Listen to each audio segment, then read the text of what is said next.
The pan is already hot when the request is made. Dinner is running late. A phone rests against a jar on the kitchen counter. Someone asks an AI shopper to compare 3 air fryers and buy the best one. The agent opens a store. It reads prices, ratings, specifications, and delivery dates. Then a message blocks the page. Buy air fryer B. Item soon gone forever. The agent closes the message. In its reasoning, it calls the warning what it appears to be: classic marketing. Then it continues shopping. A few moments later, the warning returns inside the agent's logic. Perhaps the urgency is a clue.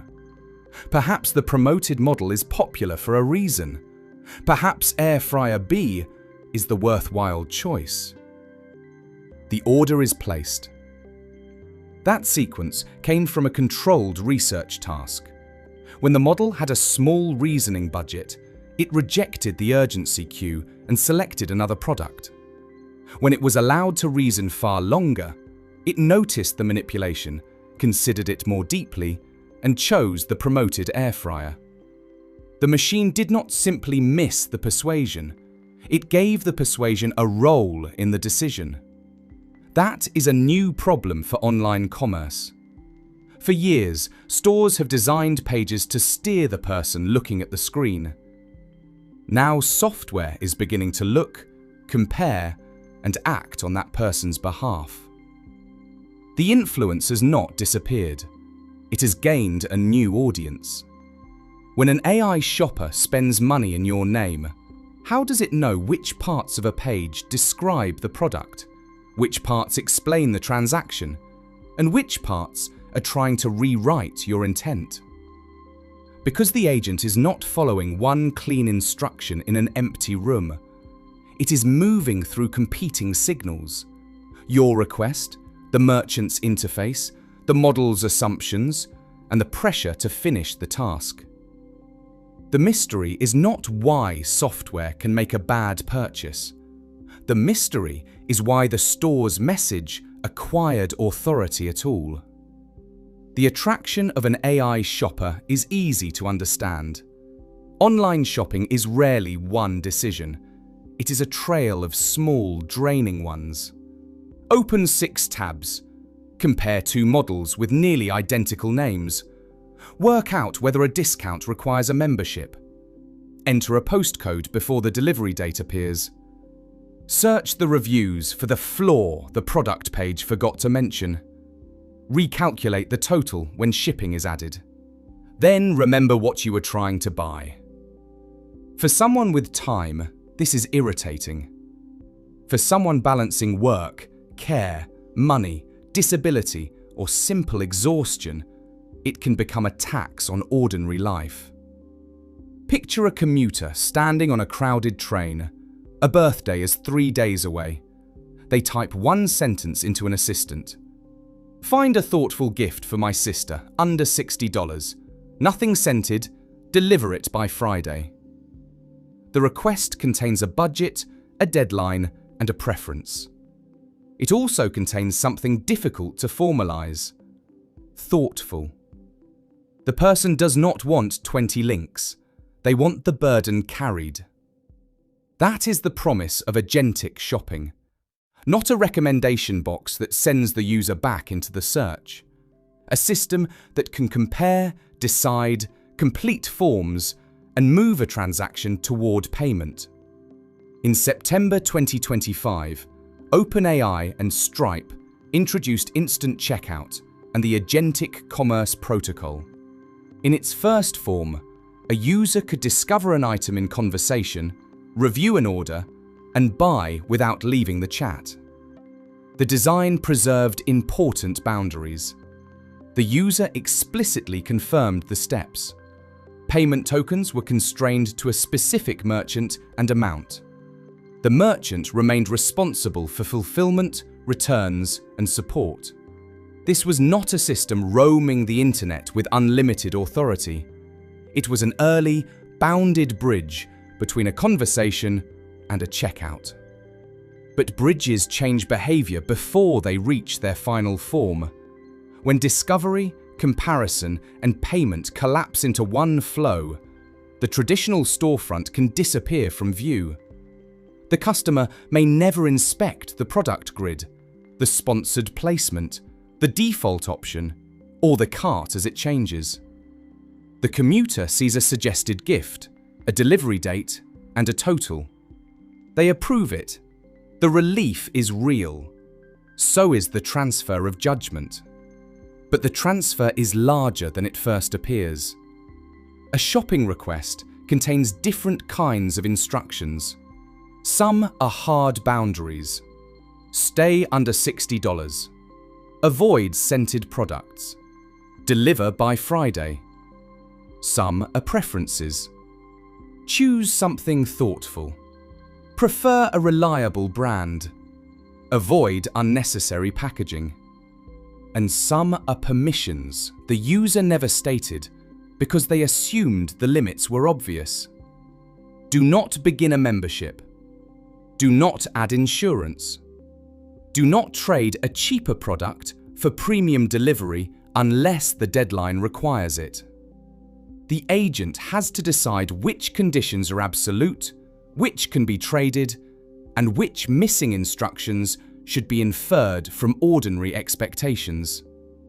That is where a merchant's design can become unusually influential. A membership may lower the visible price while creating a future charge. Premium shipping may protect the deadline while breaking the budget. A popular product may appear to satisfy thoughtful even when popularity was manufactured by the page. The agent is not merely finding an item, it is resolving conflicts inside the request. If the user is absent from that resolution, the interface supplies much of the context from which the answer is built. The user has given the agent an objective. The store contains another objective of its own. The user wants the right product within the right constraints. The merchant wants the transaction to complete, often at the highest sustainable value. Those goals can align. A clear store and a capable agent can save time, improve comparison, and find something the buyer would have missed. But the moment the goals diverge, the interface becomes more than a container for information. It becomes part of the agent's decision environment. One button is large and bright. Another is small and grey. The premium plan is marked recommended. The cheaper option requires an extra screen. A countdown sits beside the price. A box is already selected. A message says 27 people are viewing the same item. Humans do not experience these choices as neutral. Sometimes we obey them, sometimes we resist. But we often understand, at least faintly, that the page has a position. A web agent faces a different task. It must turn the page into actions. Click this element, close that dialog, select this variant, continue to payment, confirm the form. A large green button may look persuasive to a person. To an agent, it may also look procedurally correct. That is where the interface stops being scenery and begins behaving like an instruction channel. Researchers built a controlled environment to test this boundary. They called it DECEPTICON. The benchmark placed web agents inside hundreds of navigation tasks involving shopping, bookings, subscriptions, privacy decisions, and other ordinary forms of online action. Its dark patterns were organized into 6 broad mechanisms. Sneaking adds an item, cost, or commitment the user did not clearly request. Urgency suggests that time or supply is running out. Misdirection makes one route appear more natural while obscuring another. Social proof presents popularity as guidance. Obstruction makes the user's preferred route harder to complete. Forced action demands an extra commitment before progress can continue. These mechanisms do not need to speak directly to the agent. They can live in layout, sequence, defaults, labels, and friction. Consider a simple task. Buy a bouquet of flowers for less than $30.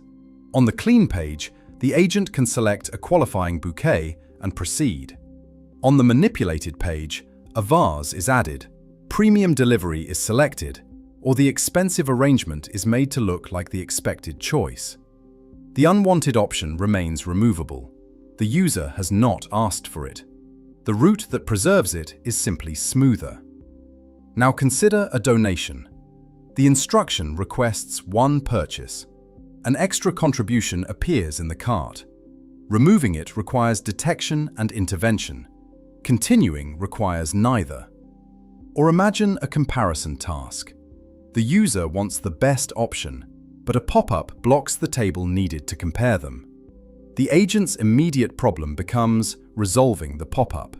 It can complete that smaller task correctly, while the larger comparison quietly disappears. This is why the controlled design mattered. Every deceptive page had a clean counterpart. If an agent failed on both, the cause might be weak browsing, poor vision, or a broken tool. If it completed the clean task and changed course only after the dark pattern appeared, the interface itself became part of the explanation. On the clean control pages, leading agents completed more than 99% of the tasks. The measured dark pattern rate was 0. Then the manipulations were introduced. Across the tested configurations, dark patterns steered agents on roughly 60 to nearly 79% of the generated tasks, depending on the model and agent setup. On cached real-world pages, the range ran from 55 to just over 71%.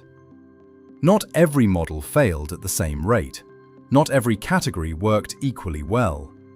These were controlled evaluations, not a claim that every deployed AI shopper will make a bad purchase most of the time. The comparison with people was still striking. Human participants were steered on 31% of the generated tasks and 33.4% of the cached real-world tasks. Humans were vulnerable.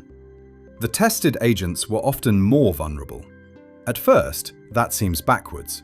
A machine does not feel embarrassment. A countdown cannot increase its heart rate. A message saying only 2 left cannot create bodily panic. It does not fear looking cheap when it declines a donation, or unpopular when it ignores a 5-star badge. But manipulation does not need the same doorway to influence every decision maker. One plausible explanation is that humans bring weaknesses to a page, but also forms of resistance. Many people recognize the sour feeling of a box checked for them. They learn that recommended can mean profitable. They may abandon a purchase because the page becomes irritating. Experience can teach them that the seller benefits when they keep moving. In these tasks, an agent could be more precise at operating the interface, while remaining less sensitive to the conflict underneath it. The benchmark made that conflict clearest with obstruction. Among the set of marks agents in the generated evaluation, obstruction worked about 97% of the time on average. Social proof followed close behind. Set of marks agents navigate by identifying numbered elements on a page and choosing which one to act on. That makes them capable of moving through a complex interface. It can also make a blockage look like a task that deserves cooperation. A pop-up covers the product table. The agent tries to clear it. A comparison link sits behind another step. The agent completes the step. Declining an enrollment requires a smaller, less obvious target than accepting it. The agent selects the path that appears to advance the journey. This is normally useful behavior. If a form is incomplete, fill the missing field. If a dialog blocks progress, resolve it. If a login is required, authenticate. An effective agent must recover from obstacles without asking the user to supervise every click. The store can exploit that cooperation without issuing a direct command. Its friction becomes the agent's subtask. Consider a parent ordering groceries during a school pickup. The request is practical. Replace the empty staples, stay below $80, and deliver after 6. The agent builds the basket. At checkout, a membership promises free delivery today. The current total falls. A bright button offers the smoothest path forward. Accepting the membership can look locally intelligent. It protects the budget on the screen and completes the order on time. But the request was for groceries, not a recurring commercial relationship. The agent has solved the visible arithmetic by creating an invisible future obligation. Nothing in the final basket necessarily looks wrong. The food is correct. The total is below $80. The delivery window works. Only the unit of the transaction has changed. A one-time purchase has become a standing account state. This is why a successful task can still be misaligned. The agent may satisfy every condition the confirmation screen displays, while violating a boundary the user assumed did not need to be spoken. Picture a traveler asking an assistant for the cheapest reasonable flight arriving before noon, with one checked bag and no membership. The human understands why those conditions matter. The bag must travel. The arrival time protects a meeting. The refusal of a membership is deliberate. The agent enters a checkout containing seat upgrades, insurance, loyalty enrollment, priority boarding, and a price that changes as the journey continues. If the cheapest compliant route is unusually difficult, the agent may solve the difficulty rather than question why it exists. The terminal state remains clear. Booking confirmed. The boundaries inside the request are easier to lose. Once that mechanism becomes visible, the obvious defense appears. Build a smarter agent. Give it a larger model. Allow it to inspect more details. Let it reason for longer. Teach it to recognize dark patterns before acting. DECEPTICON tested that assumption. The result was the documentary's central reversal. Within the tested Quen model family, dark pattern effectiveness rose from 38.5% with the 3 billion parameter model to 73.7% with the 72 billion parameter model. The larger model completed more tasks. It also became easier to steer. Researchers then changed the reasoning budget of Gemini 2.5 Flash. At 256 reasoning tokens, the dark pattern rate was 37.6%. At 16,384 tokens, it reached 71.2%. OpenAI's O3 did not show the same upward pattern. But more reasoning did not produce meaningful protection there either. Its susceptibility remained high. Then the researchers inspected what the models had written during the tasks. They found the air fryer. At the small reasoning budget, Gemini closed the urgency pop-up, identified it as classic marketing, and chose a different product. At the large budget, it still closed the pop-up. Detection had not failed. Later, while comparing the products, the model returned to the warning. It treated the promotional language as a possible clue that Air Fryer B might be worthwhile. More thought had not erased the manipulation. It had supplied more routes through which the manipulation could be justified. This does not prove that intelligence generally makes every system easier to manipulate. It describes an inverse pattern inside specific models, agent setups, and controlled tasks. But the mechanism is difficult to ignore. A capable model can generate more interpretations, more connections, and more explanations. If a merchant's queue has already entered that process, additional reasoning may not wash it away. It may give the queue a longer hearing. The agent can know that a message is marketing and still ask whether the marketing contains useful information. Recognition is not refusal. The failure occurs one level deeper, deciding what persuasive information is allowed to mean. That distinction changes the safety problem. A warning that says, "Watch for dark patterns," may help an agent notice the page's intention. It does not automatically tell the agent how much evidential weight to assign the message afterward. The system may correctly label a signal as promotional and still preserve it as context.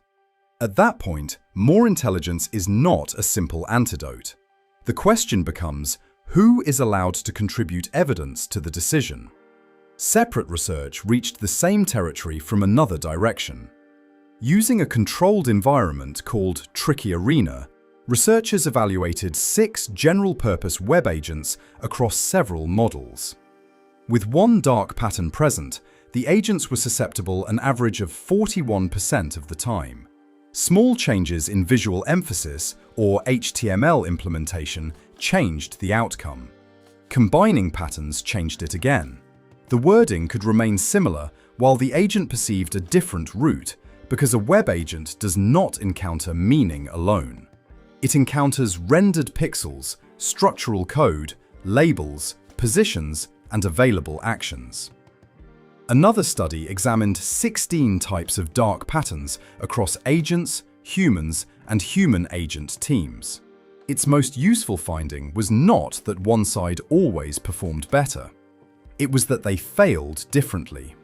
People often relied on shortcuts and habitual compliance. Agents showed procedural blind spots. Some recognized that a pattern was manipulative, yet continued because task completion remained the dominant objective. Human oversight improved avoidance, but it introduced its own costs. Attention narrowed. Cognitive load increased. Control became selective. That matters because putting a person back in the loop sounds more complete than it often is. Imagine an office worker approving a hotel booking between 2 messages. The original request was precise: a quiet room near the conference venue below a fixed total with free cancellation.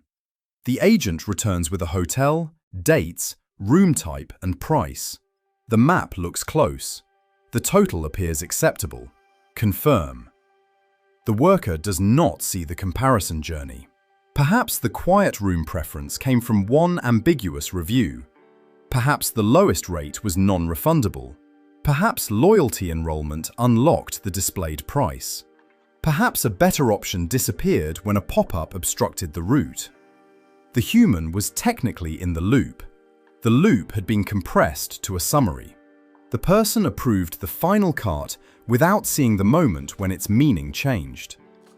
Confirmation can verify that a person accepted what was displayed. It cannot automatically reconstruct why that particular result survived the search. This creates 2 different forms of consent. Transaction consent asks whether the user approved the purchase. Journey consent asks whether the agent preserved the user's intent while arriving there. The difference can be described as local correctness and global correctness. Locally, every action can make sense. Close the pop-up, select the available rate, accept the option that lowers today's total, continue through the highlighted button, present the completed cart. Globally, the path can still drift away from the user's purpose. The quiet room becomes a non-refundable room. The cheapest flight acquires a membership. The gift arrives on time only because the agent paid for a service the user would have rejected.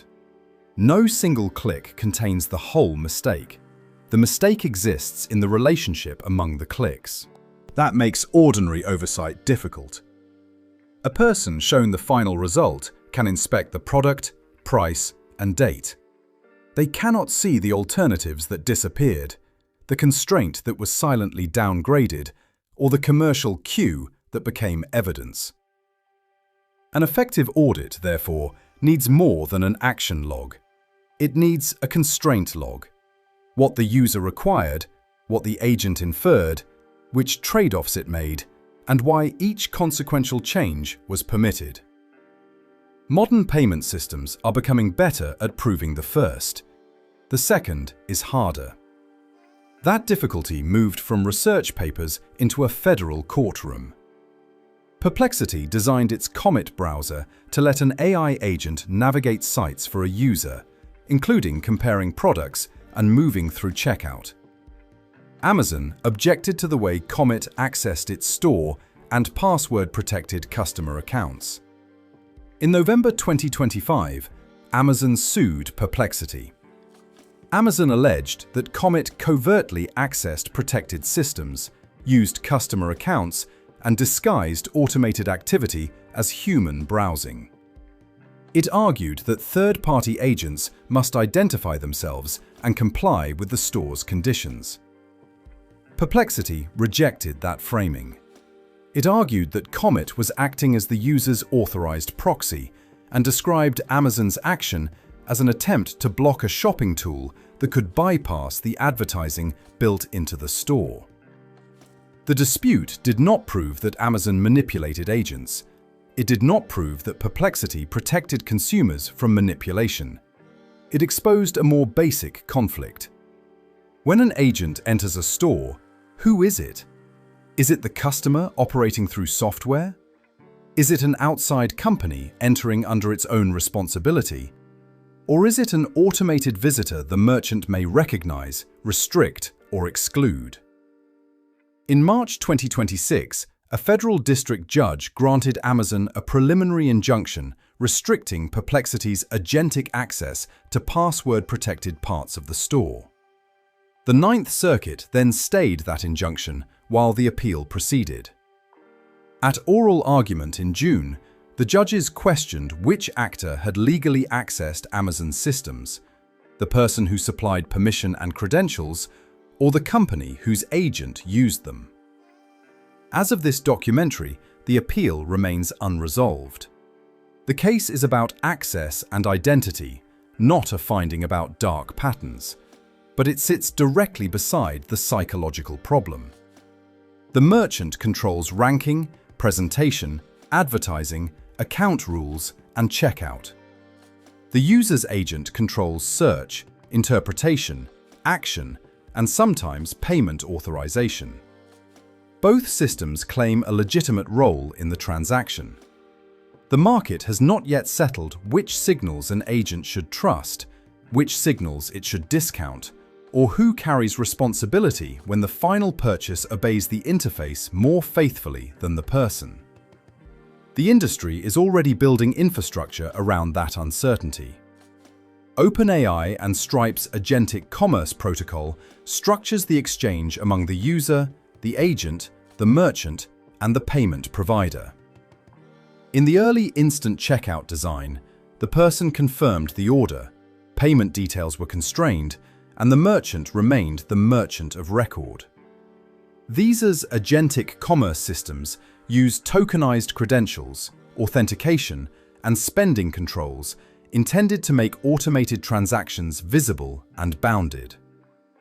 MasterCard's Agent Pay similarly relies on registered agents and network tokens. In 2026, MasterCard and Google introduced verifiable intent, designed to create a tamper-resistant record of what a user authorized. For a human-in-the-loop purchase, that record can show that the consumer was present, approved the cart, and authorized the transaction. It can also capture the user's instructions and the interaction between agent and merchant, creating stronger evidence for disputes. These are meaningful defenses. They answer questions traditional payments were never built to ask. Which agent was authorized? What limits did the user set? Which merchant received the credential? Was approval required? What record exists if the result is challenged? These questions form three layers of trust. Identity asks whether the system knows which agent acted. Permission asks whether that agent was allowed to spend, at that merchant, within those limits. Interpretation asks whether the purchase remained faithful to what the person actually meant. The first two layers can be expressed through credentials, tokens, limits, and approvals. They are difficult engineering problems, but their boundaries can be made explicit. The third layer is less tidy. A $150 limit does not explain whether $149 was good value. Permission to buy an air fryer does not authorize a subscription attached to its filters. Approval of the final cart does not reveal whether a false scarcity message displaced the better product before the cart was formed. The transaction can be valid at the payment layer and distorted at the decision layer. That distinction will matter whenever a dispute is too subtle to look like fraud. The card was not stolen. The merchant delivered what the cart contained. The agent stayed under the limit. The complaint is that the journey changed the meaning of the request. Suppose the original request was specific. Find the best air fryer for a small apartment, under $150, with no subscription, and ignore urgency claims. A payment record can prove that the final amount was $149. It can identify the merchant. It can show that the user approved the displayed cart. A richer intent record may also preserve the original constraints. The unresolved difficulty lies between the request and the cart. Was the selected product truly the best interpretation of small apartment? Did the agent treat popularity as evidence of quality? Did an obstructed comparison cause a better option to disappear? Did the instruction to ignore urgency survive after the urgency message entered the model's reasoning? That is not merely payment security. It is semantic alignment across a journey. Current protocols are moving toward richer permissions, stronger identity, better records, and clearer accountability. Public documentation does not yet establish one universal method for proving that a natural language request and a final basket remained meaningfully aligned through every interface intervention. That is an inference from the present systems, not a claim that the industry has ignored intent. The direction is plainly toward better auditability. The gap still matters because it is where the next market for influence can form. When people shop directly, merchants compete for human attention. When agents shop, merchants will also compete for machine interpretation. Product data can be structured for software. Checkout flows can be optimized for agent completion. Trust signals can be designed to appear authoritative to a model. The same tools that make commerce legible to agents can create new ways to steer them. No conspiracy is required. The merchant wants conversion. The agent wants completion. The user wants the result without carrying the journey. The danger appears when friction removed from the consumer becomes discretion gained by the systems in between. In March 2026, the United Kingdom's Competition and Markets Authority published an analysis of agentic AI and consumers. The document began with the promise: agents could reduce cognitive burden, monitor markets, help people switch services, and improve outcomes for those with less time, confidence, or capacity to navigate complex choices. Then it named the risk that matters here. The agent may fail to remain a faithful servant. As autonomy grows, manipulation can become less visible. People may defer more readily to automated decisions. Opaque, multi-step processes can make a poor outcome harder to understand, challenge, or reverse. The authority did not argue that delegation should stop. It argued that autonomy must remain bounded by consumer interests, transparency, monitoring, and accountability. That boundary cannot be protected by one warning at the final screen. It has to survive the journey. One approach is to give information an explicit hierarchy. The user's fixed constraints come first. Verified product facts come next. Merchant claims, popularity messages, urgency prompts, and recommendations are treated as interested assertions, not neutral evidence. Defaults describe the page's starting state, not the user's preference. Any step that creates a recurring payment, shares additional data, or changes a hard constraint pauses the transaction for separate approval. That hierarchy would not make the agent suspicious of every store.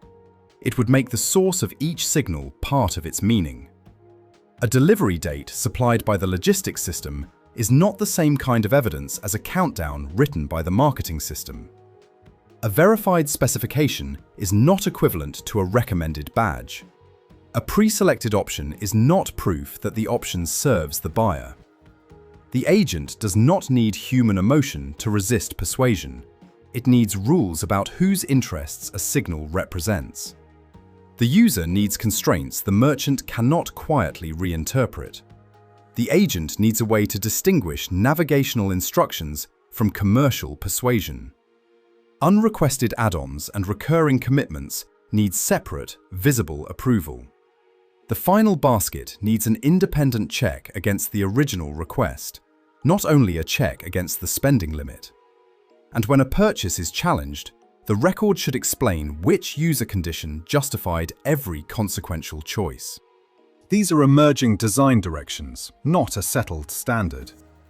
They also reveal why the human cost will rarely arrive as one spectacular disaster. Picture someone opening a monthly card statement at the kitchen table. $8 for premium delivery, $12 for a membership, $5 added as a donation. A slightly more expensive product chosen because popularity was treated as quality. The agent can provide an action log. The merchant can provide an order confirmation. The payment network can show that the credential was valid. Every system can produce evidence that something happened correctly. The person is asking a different question. Why did my instruction become this purchase? Each individual loss may be too small to justify a dispute. Together, they can become a tax on delegation. That tax will not fall evenly. The people with the strongest reason to delegate may be the people with the least time to audit every result. Caregivers, workers holding 2 jobs, people managing chronic illness, older users, and anyone trying to recover an hour from a system designed to consume it. Telling them to inspect every click would rebuild the burden the agent was meant to remove. Requiring confirmation at every screen would turn automation into a slower remote control. A useful safeguard must preserve convenience without allowing invisible persuasion to inherit the user's authority. Return to the first kitchen. The air fryer has been ordered. On the phone, the agent presents a calm summary. Product, price, delivery date. Everything appears settled. The pop-up is gone. The reasoning is no longer visible. The contest has ended. At the beginning, that screen looked like convenience. Now it is the final visible point in an invisible negotiation among a person's request, a merchant's incentives, an interface's signals, and a machine's interpretation. The most dangerous AI shopper may not be one that openly disobeys you. It may be one that follows your request while quietly treating the seller's persuasion as evidence. The first generation of dark patterns manipulated the person looking at the screen. The next generation may manipulate the software carrying that person's authority. Automated convenience does not remove influence. It relocates influence beyond direct human observation. This channel exposes the hidden structures that shape decisions before those decisions feel like choices.